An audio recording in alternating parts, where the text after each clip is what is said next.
Welcome to the year 776 BC. We are in the city-state of Olympia, and the first Olympic Games are about to begin. Today, we're going to be talking about what the Olympics meant to the Greek identity. To start things off, we have religion, and Olympia was a site that was known for the worshipping of Zeus many centuries before the Olympics even began.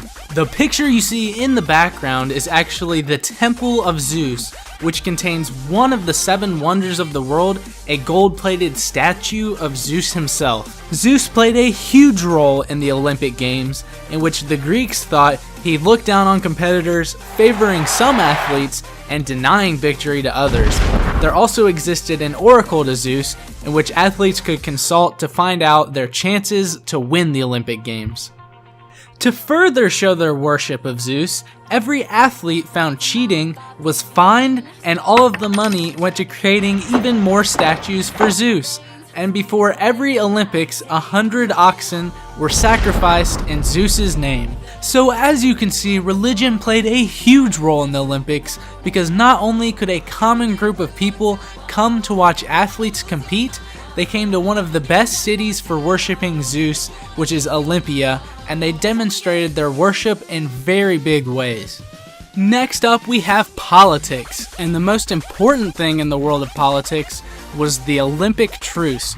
Now, many of the city-states in ancient Greece were constantly at war with each other, and the Olympic truce called for a ceasefire in which many different Greek societies could come together in a common place to watch athletes compete. Victorious athletes brought great honor to their home cities and were often given monetary rewards by their political leaders. And these political leaders actually used the success of their athletes to gain even more political support. One example of this is a group of people called the Sicilians, and what they would do is they would hire very famous poets that would perform public odes in celebration of all of their victories. By the way, the picture in the background happens to be the actual site of the very first running competitions in the Olympics. Another one of the biggest factors of the Greek identity would have to be beauty and overall physical fitness. Training for the Olympics was a great reason to get physically fit, and this actually helped them further develop all of their military training as well. It was custom that Greek athletes always compete naked. Now, this was part to show off what exactly they were working with and show off their muscle to other competitors, and also to show Zeus that they had trained themselves to their physical peak. Damn, son, where'd you find this? Competing naked could also be very intimidating to other competitors that weren't as big or as strong as you are. Greeks thought that their external beauty represented their internal beauty and also demonstrated their desire for balance between body and mind.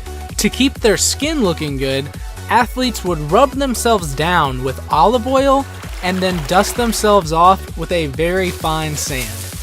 Lastly, the athletes inspired the artists of this time period.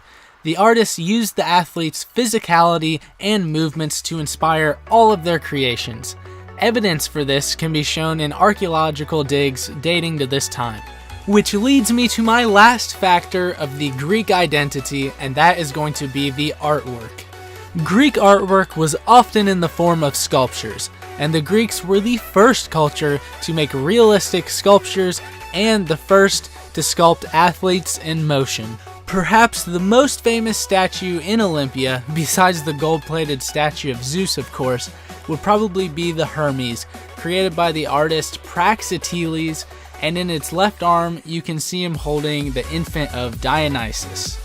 So in conclusion, for the Greek identity, we have a culture who puts religion over pretty much everything else, and the Olympics gave the Greeks a great means by which to show their worship for Zeus.